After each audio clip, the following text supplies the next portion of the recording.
Welcome to the solution for challenge number 10, which I call Double Trouble. And the challenge was to create a feedback system where you had both audio feedback and visual feedback for students when they try to answer a question. And the way it worked, for instance, on this question, click on the parrot. If they clicked on a wrong answer, that doesn't apply here, they would get a negative feedback sound that played, and the object would shrink down. That works on all the incorrect answers. If they clicked on the correct answer, they would get a audio feedback and a visual feedback. Okay, let's see how we did it.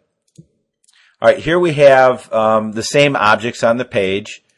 Okay, and I just have a border around each object. You don't need those borders, but I have them there to kind of isolate the pictures. So let's go ahead and do our double feedback. I'm going to select one of the negative feedbacks, or the incorrect answers to apply the negative feedbacks. Select the fish. I'm going to then go to Properties, Object Animation. I'm going to use the shrink and grow. This has a neat effect where it will either shrink or grow the image when you touch it. In this case, it's going to shrink it down, and that's what we want when it's an incorrect answer. We want it to happen when the object is clicked.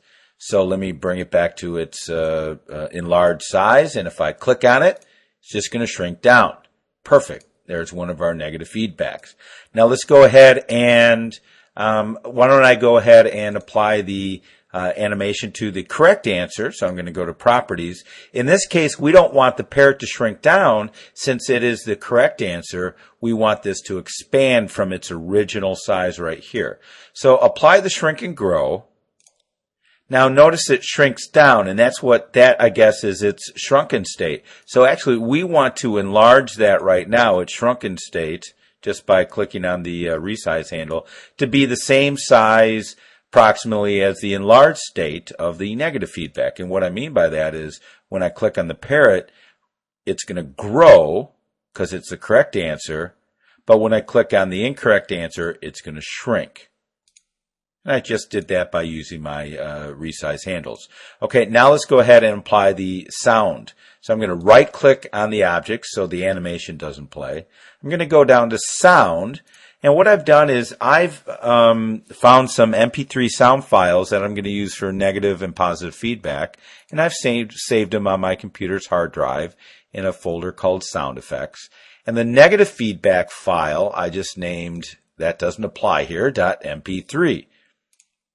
And I'm going to go ahead and select it. I'm going to select the radio button object so it starts to play when I touch or click on the object. And now I'm going to say OK. Let's test it. That doesn't apply here.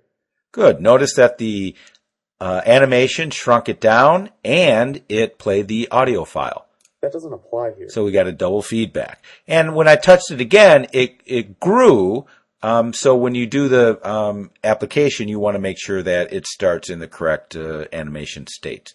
Okay, let's do the sound for the parrot. This will be the positive feedback sound.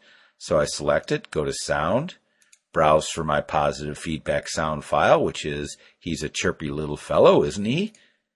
Select that. Make sure that's applied to the entire object and click OK. Now let's test it. He's a chirpy little fellow, isn't he? He's a chirpy little fellow, isn't he? Very good. And you would have to apply both the animation and the sound to these two objects too, but I just did it for a negative, incorrect answer and a correct answer here. Just briefly, I want to mention that a number of people who try the challenge have run into a problem where they're not able to apply both the animation and the sound at the same time. And this doesn't appear to be anything that they're doing incorrectly, but there is a common system setting that is not allowing that to happen. And when I uncover the reason for that, I will send everybody an email and I'll post it on my blog. So I wish that wasn't the case, but hopefully I'll get an answer to that shortly.